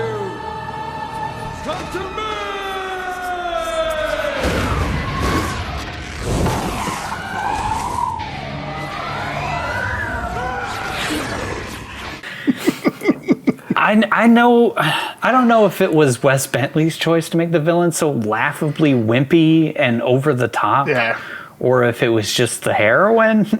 But even when he's supposed to be transforming into Legion, the ultimate badass, he's still just super lame and wimpy and dumb. Yeah. Like, so he says, "My name is Legion, and we are many," which could have been a badass line if it didn't sound like it was coming from a 9-year-old girl playing in the back yard with some dolls. My name is Legion, for we are many. You couldn't have used the Ghost Rider voice for that? No kidding. Right. No kidding. He's a demon from hell, and he sounds like... He's the son of the devil. Yeah. Why did they make him so lame? And now... comic Blackheart is born from all of the suffering that mankind has endured. Yeah, he's this at one big, specific spot. He's beastly creature. And he's the embodiment of human suffering. The closest they get to make him this guy. Him in the comics is what Legion looks like, when he's got the spikes coming out of his face and the red eyes. But that's not even close to what Blackheart looked like in the comics. And if you Google Blackheart, this idiot comes up everywhere. So from now on, it's like Stained. Like you can't get... No. Breaking Benjamin. Yeah, that's right. That's right. Breaking Benjamin. Earth, Wind, and Failure, Breaking Benjamin. Yeah. Stained is a different band. But yeah, so now people associate Blackheart with fucking bag boy Ricky Fitz. Doing a Matrix cosplay. Yeah. Just like a Blade character for some reason. Which is actually a Marvel property, so I guess... Maybe that one and Blade makes came sense. out before this, so yeah, that's true. They're making the Blade movie. They should that would be awesome if they do a Blade Ghost Rider thing. Yeah, I think that would be dope. There's a lot of rumors that there's going to be a Ghost Rider. There's a Ghost Rider TV show. They're doing Moon Knight. They're going to have Blade. Apparently, Werewolf by Night is going to be a spin-off character, which is a werewolf that was where Moon Knight actually debuted as a villain for Werewolf by Night. I feel like they're opening up a Pandora's box here. They're going to do a Midnight Suns type of supernatural evil side of the MCU that all these characters can interact on. It would be really sweet. I feel like they're opening a big Pandora's box with the supernatural stuff, because then that's, it's going to have to tie into the movies somehow at some point. Right. Even if it doesn't, you can have them all there's this supernatural shit that happens in the MCU that most of the other characters aren't aware of and doesn't, aside from somebody like Doctor Strange wouldn't really know that it happens. And you can have Doctor Strange interact with them for it too and just keep this little supernatural universe thing going. It would be cool. Yeah. Anyways, Johnny blasts Legion with the shotgun Carter Slade gave him and tries his best to lead him into the shadows so he can transform again. Legion grabs Johnny, but Roxy blasts him a few times, Sarah Connor style, before the gun runs out of bullets. She throws Johnny the gun, which turns into a magic Ghost Rider gun in the shadows, and he blows Legion into pieces. Yeah. He and the Lost Souls reform like the T-1000. I get the feeling that Mark Steven Johnson watched a lot of Terminator 2 while he was making this thing, because there are a lot of little, even all the cops shooting him outside the building was like when they assault the Cyberdyne or whatever. Yeah. And all the cops show up and are firing into the building. Mm-hmm. Maybe he was like, what's a movie with a motorcycle in it? Terminator 2. There's a lot of motorcycle stuff in that. I'm going to go watch that. He even has a shotgun like he has at the end of this movie. This happens in Terminator 2, I'm putting it in Ghost Rider. This happens in Terminator 2, I'm putting it in Ghost Rider. Same shotgun? Same style of shotgun? Yeah. I think so. Yeah. That he doesn't have anywhere else in the movie. He just has it for this finale. Yeah. Because fighting a demon from hell, you bring a shotgun. Yeah. I seem to remember that being one of Ghost Rider's weapons, though. He always had a shotgun Probably on is. his back. Yeah. And I did like how he turned it into like a demon shotgun because he can. Part of his powers is he can enchant things and turn them into like that's what he does with a motorcycle. You know, he turns it into a Ghost Rider version of whatever. It looks like the motorcycle. The gun looks like the motorcycle. I bet you there's some dude somewhere who has made a Ghost Rider shotgun, has it in his man cave. Yeah. Johnny transforms back into Ghost Rider and grabs the reformed Legion and hits him with the trusty old penance stare, which works this time since Legion is filled with 1,000 souls to burn. But makes no sense because Blackheart sees his own sins rather than the sins of the 1,000 souls trapped inside of him, even though he has no soul of his own to burn. I mean, I guess it would have been confusing. We kind of talked about this offline, but like it would have been confusing if it would have been other people's sins that he was seeing. But at the same time, you could have. I think you could have worked that in there pretty easily. Well, even when they show the mugger's sins, like you're seeing things that happen that we didn't actually see happen. You just know that it's the mugger committed them. So, but with Blackheart, we see the stuff that he's done in the last 3 days or whatever.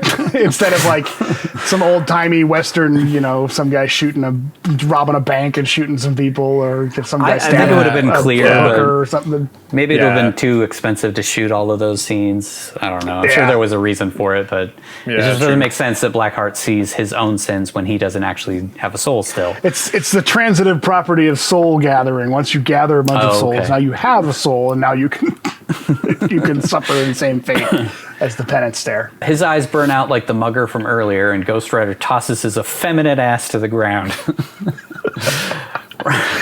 Roxy heads to him and tries to touch his face, to which Ghost Rider says, "Monster." Because why say lot words when few do trick? She touches his face and he turns back into Johnny Blaze. And then they kiss for a second, and then Mephistopheles cock blocks him and shows up. Mephistopheles shows up and congratulates Johnny for upholding his end of the deal and decides to give him his soul back.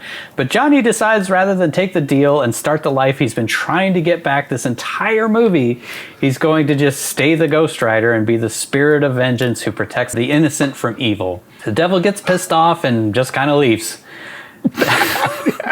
That's it. He takes Blackheart with him. That's an important detail. So Blackheart is not dead. Which I thought he was dead, but if you look at the mugger's still blinking afterwards, and you kind of get the sense that Blackheart is still alive. He's just experiencing all of that stuff. And why would he take Blackheart's body with him if Blackheart was dead? So I get the sense that maybe they were setting up that Blackheart could come back, which, oh God, I hope that doesn't happen. Yeah, so I guess him having complete control over him and his bike and all that stuff was just like a one-time deal, and that's over, because he can't force Johnny to go back, and he can't just give him his soul back. Couldn't he just be like, well, fuck you, here's your soul anyway? Right. Like, I'm taking that back so you don't come after me with it like you just threatened to do. I'm keeping these powers that you gave me, but you can't take back. Right. No taxis. It's the no takesies backsies rule that all devils and demons have to follow. Yeah. Well, I'm sure it's somewhere in that contract that he signed with his blood. Johnny and Roxy head to the tree Johnny killed 20 years ago. Which, by the way, that's a fake tree. So this is all shot in Australia. They had to make a fake tree and put it there. And then all of those flowers are all fake, because they couldn't have them grow over time. They just had to put them in. So that entire shot, just to put that stupid tree there, it cost $150,000. Wow. God. Anyways, they head to the tree that Johnny killed 20 years ago by carving jizz plus racism forever. God knows why. He and Roxy share a moment while Nic Cage's eyes glow for some reason through the whole scene. I think they wanted him to oh, look, he's full of life again, and he's so happy, but he's abandoning Roxy and going off to fight evil. So his entire life is over. Everything that he had is over now. And the whole point of him was trying to get his own life. That was what he wanted, for this movie. No. And then he pulls a 180 for no reason. At the very last second, he's just like, nope, not giving this power back. I like it. She tells him to go make the most of his second chance by being a spirit of vengeance, even though he's a world-famous motorcycle stuntman that will most certainly be recognized not just from that, but also the fact that thousands of people saw him become a flaming skull demon. I'm just gonna disappear into the ether. But, you know, if he goes over like a few towns or something, he'll probably be fine. Yeah. I mean, nobody talks about, nobody outside of Texas is going to care about some motors. We're probably broadcasts on the news. Don't you watch the TV?